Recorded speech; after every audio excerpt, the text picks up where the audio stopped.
Okay, 5 ways to treat Lyme disease. Really important stuff we're going to be talking about today.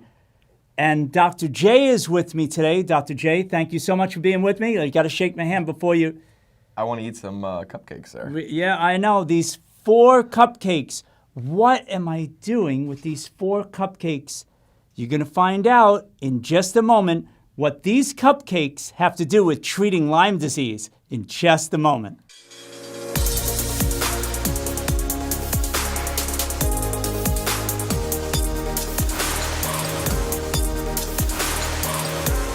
Okay, we're back, and I was just kidding. These cupcakes have nothing to do with treating Lyme disease. In fact, I'm sure Dr. J's with me now. Hey, Dr. J, before we jump into why cupcakes would not be good to treat Lyme, and we're going to talk about 5 really good reasons. Yep. Where can people find you on YouTube and the internet?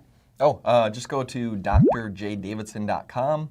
If you just type that into YouTube, you will see my channel as well.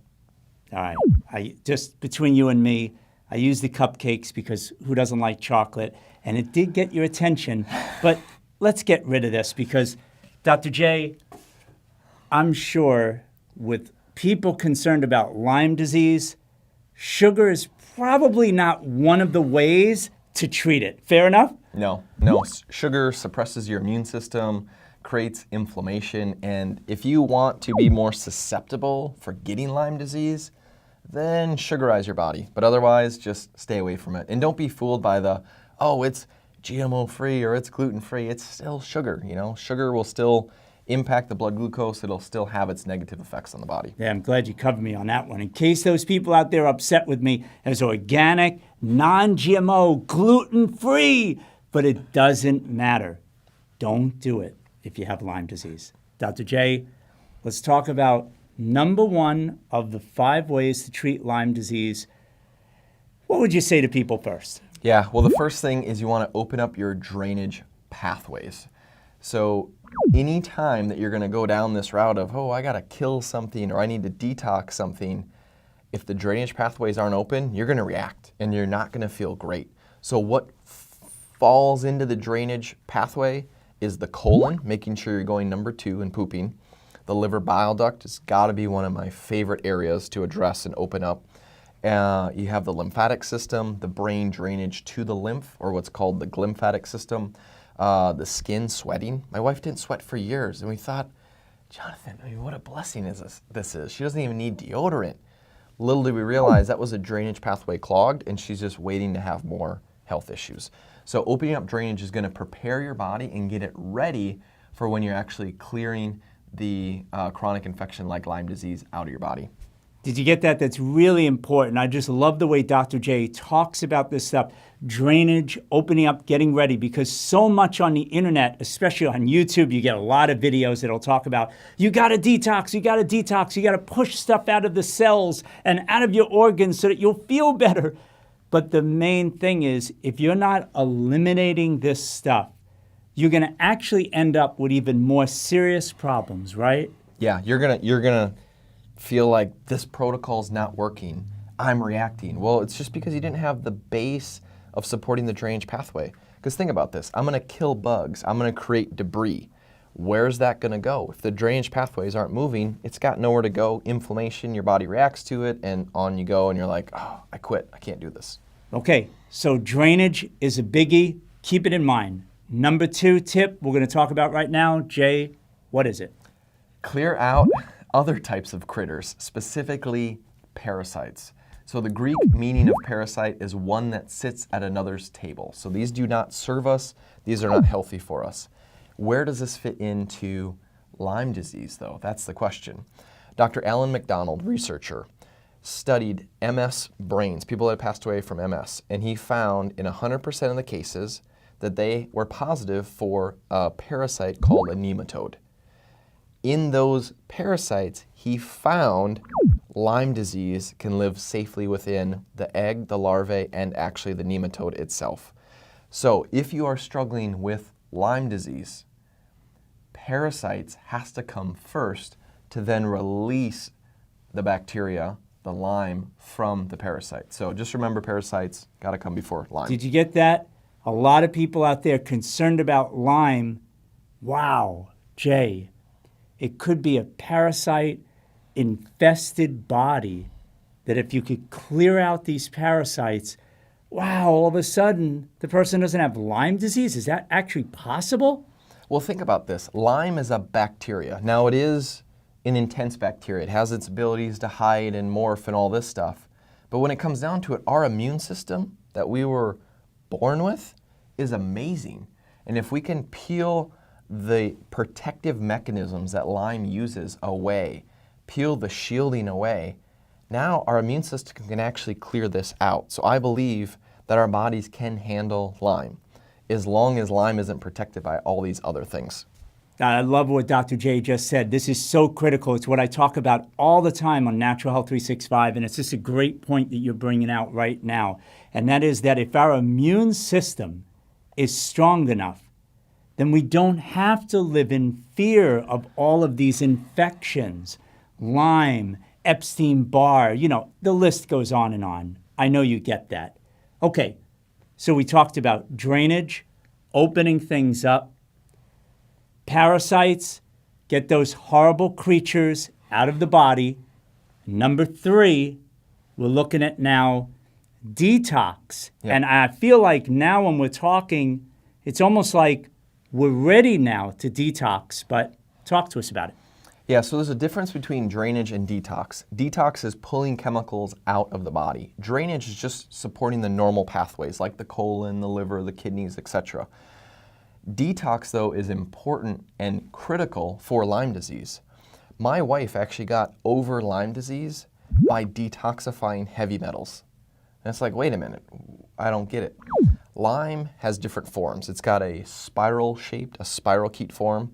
It's got a round body or cyst form. So you take antibiotics, within 20 minutes, the Lyme spirochete will morph, engulf itself, and turn into a ball because it's about 1,000 times stronger against antibiotics that way. It's got this intracellular form inside the cell, which creates a lot of autoimmunity because your body starts attacking, like, is there Lyme in there? I'm not sure. And then there's a fourth form called biofilm. So Lyme actually produces biofilm. But if you look at all these different critters and creatures, let's say Bartonella and, like you said, Epstein-Barr virus and Lyme disease, and name the list of these pathogens, they don't like to just freely float around the body. They like to basically form communities. And in this community, they will put a biofilm, this layer or protector over them. You can say it's a blanket, but it's kind of like slime or snot. And this protector layer, again, is another barrier so our immune system can't get into it. Well, when you look at, there's biofilms, and I know you're the oral health guy, having plaque, that's a type of biofilm. So there's different biofilms within the body. Some of the biofilms, though, we've got lead and mercury as actually being part of the ingredient list in biofilms. So, doc, I have Lyme disease. Okay, open up drainage, clear parasites out.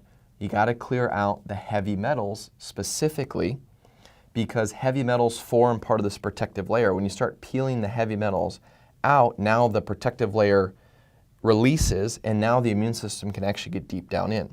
The other thing, though, is you want to look at radioactive elements or radioactive metals. These would include cesium, radium, uranium, and these are things that just suppress the body's immune system and suppress healing. So we not only want to clear heavy metals out, but also radioactive metals too.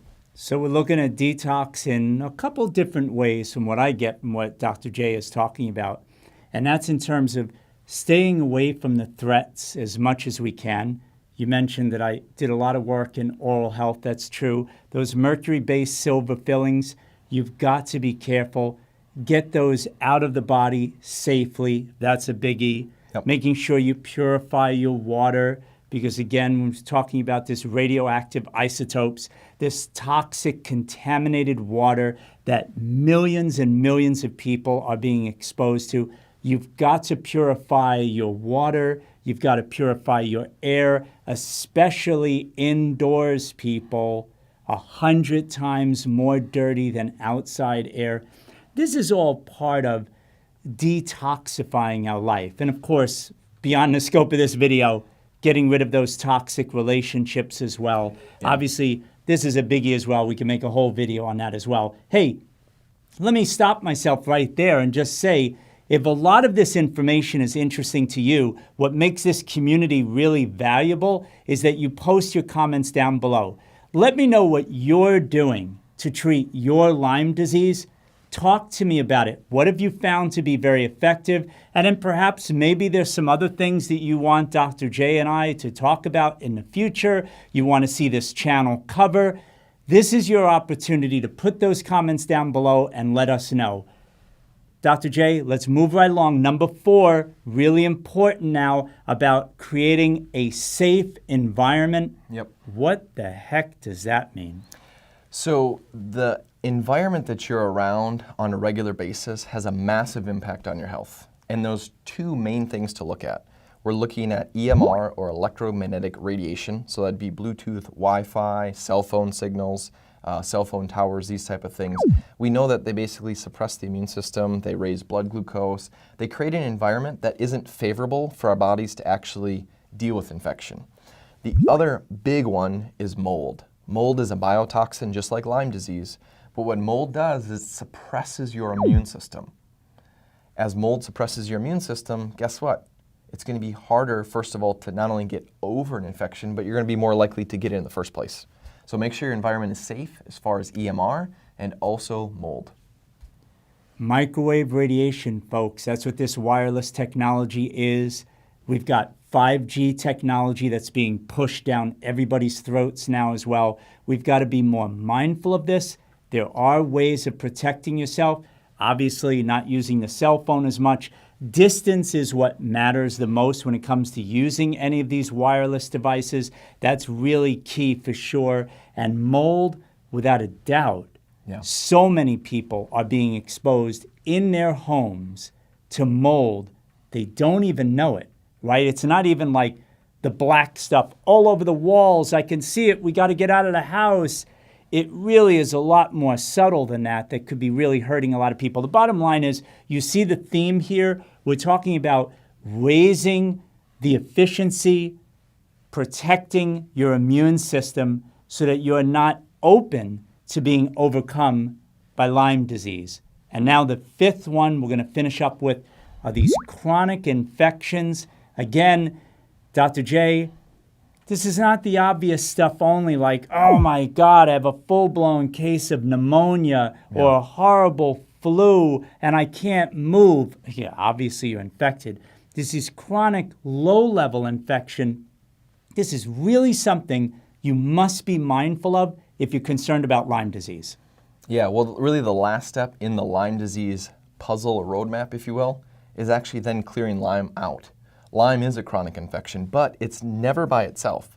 There's always other things. There's other bacteria, there's other fungus, there's other viruses, and a big thing to understand is that retroviruses embed into our DNA, and they're part of this puzzle as well. So if your goal is to, hey, I want to clear Lyme out, understand the first thing you do isn't just to go after Lyme. Believe me, been there, done that.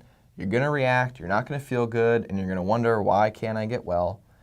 If you take the steps in order, you support drainage, you parasite cleanse, you start detoxifying the chemicals out of your body, and we could throw glyphosate in there as well too, besides the heavy metals and besides the radioactive elements. You make sure your environment is safe with the E.M.R, EMF side, and also mold. Now you're posed to then take a quote-unquote anti-pathogenic formula that can go after Lyme. But the first step you do with Lyme disease isn't like, I got Lyme, I gotta kill it. No. Trust me, you got to prepare your body. You have to dismantle Lyme's protective layers and mechanisms, and once you do, now you're going to be able to succeed, and now you're going to be able to get well. Dr. J. Davidson, check it out. This man is an expert when it comes to helping people with Lyme disease. You can see what I'm doing here on this channel, bringing you some of the very best people and talking to you about things that you're really concerned about.